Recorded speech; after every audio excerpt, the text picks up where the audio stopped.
اگر آپ ایسی شاہنواز غریب کام پہ کوئی مقصد نہیں ہے. کیا مقصد ہے؟ غریبوں، جب میں امریکہ میں تھا تو دبئی میں کچھ لوگ میرا پکچر لگا کے چور گریے دبئی آ گئے ہم یہ کریں گے. اب آیا وہ لوگ چپ ہے کہ بے شک اللہ تعالیٰ ایسے لوگوں سے محبت نہیں کرتا جو مغرور ہوں، فخر کرنے والے ہوں. ایسے لوگ اللہ تعالیٰ کو پسند نہیں ہیں، اور ان کی تو بھرمار ہے ہمارے اس معاشرے کے اندر. تو اللہ تعالیٰ فرماتا ہے مجھے شیخی بگاڑنے والے پسند نہیں ہیں اور مغرور پسند نہیں. صحیح بخاری میں حدیث ہے کہ جس کے دل میں رائی کے، بخاری مسلم دونوں میں، رائی کے دانے کے برابر بھی تکبر ہوا وہ جنت میں نہیں جائے گا. صحیح مسلم میں ذرا یہ ڈیٹیل ہے حدیث. تو ایک صحابی نے عرض کی، مسلم شریف کے الفاظ ہیں کہ بعض اوقات انسان کی خواہش ہوتی ہے کہ اس کے کپڑے اچھے ہوں، اس کا لباس، جوتیاں اچھی ہوں. کیا یہ تکبر ہے؟ اللہ کے نبی علیہ السلام. تو آپ صلی اللہ علیہ وآلہ وسلم نے فرمایا یہ تکبر نہیں ہے. تکبر یہ ہے کہ تم حق بات سے اناد کرو،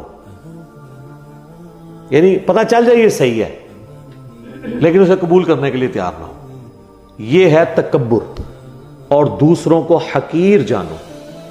ایک بندہ مہنگا لباس پہنتا ہے، شوق سے پہنے، لیکن اس کی بنیاد پہ کسی کم تر لباس والے کی تحقیر نہیں کر سکتا، اس پہ اپنا روب نہیں ڈال سکتا.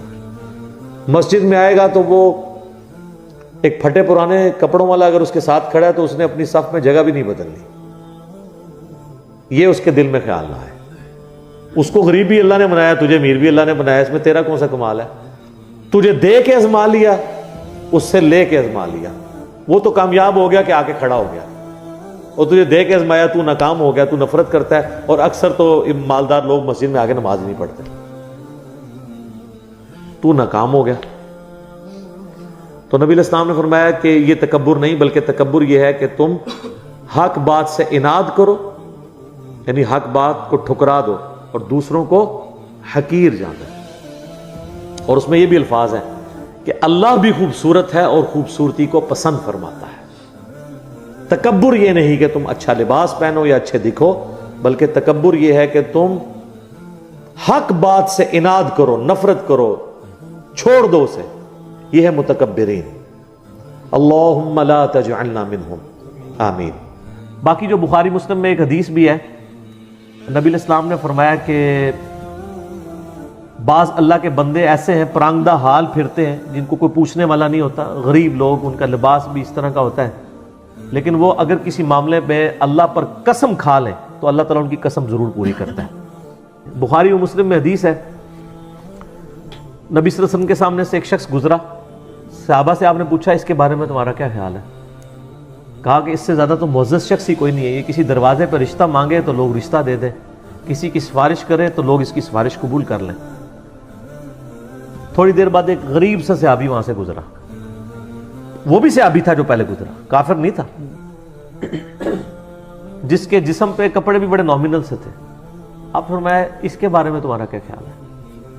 کہا یہ جس دروازے پہ جائے دھتکار دیا جائے، کسی سے اس کی بچی کا رشتہ مانگے تو اس کو رشتہ بھی اس کو دینے کے لیے کوئی تیار نہ ہو. تو یہ بڑا اس طرح کا ہے. نبی صلی اللہ علیہ وسلم فرمایا کہ جو پہلے شخص گزرا تھا نا، پوری زمین ان لوگوں سے بھر جائے نا تو اللہ تعالیٰ کو یہ ایک بندہ اس سے بڑھ کے عزیز ہے. سارے صحیح مسلم میں حدیث ہے کہ جو فقیر مہاجر صحابہ ہیں نا میرے، وہ امیر صحابہ سے 40 سال پہلے جنت میں جائیں گے. 40 سال پہلے. ظاہر ہے قیامت کا دن ہی 50,000 سال کا ہے نا، تو اس دوران فیصلے ہوں گے. 50,000 میں 40 سال کیا بنتے ہیں؟ کچھ بھی نہیں ہے نا. 50,000 سال کے دن میں غریب صحابہ اس 50,000 کی پوری گنتی ہونے سے پہلے ہی جنت میں چلے جائیں گے.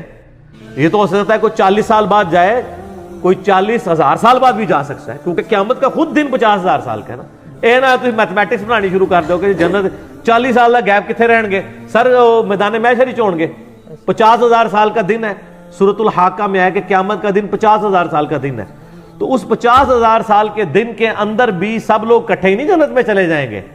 جو غریب صحابہ ہیں وہ امیر سے 40 سال پہلے جنت میں جائیں گے.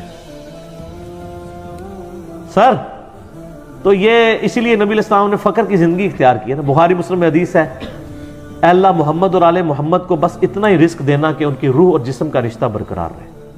تو آپ علیہ السلام یعنی غربا والی زندگی آپ نے گزاری, حتیٰ کہ وہ حدیث تو اتنی رکت انگیز ہے جو بخاری مسلم دونوں میں ہے.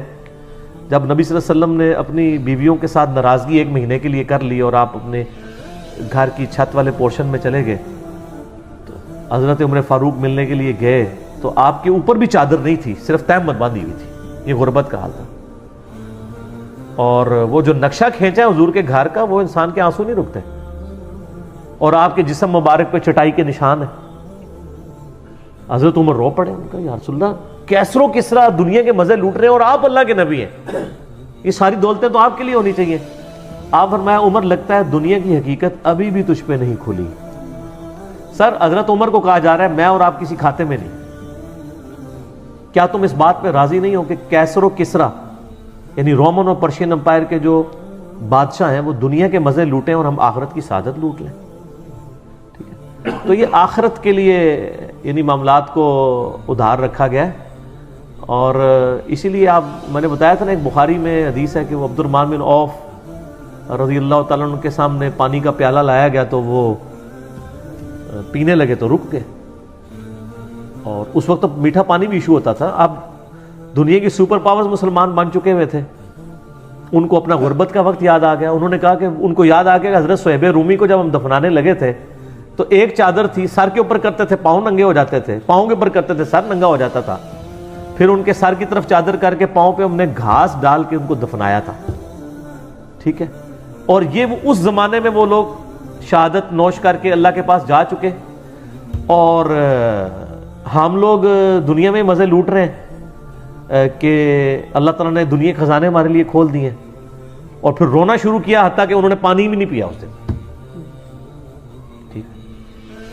کہ جی, اور پھر ساتھ کہا کہ مجھے ڈر ہے کہیں ایسا نہ ہو کہ اللہ نے دنیا میں ہمیں ساری نعمتیں دی ہوں اور ان کے لیے آخرت رکھی ہو.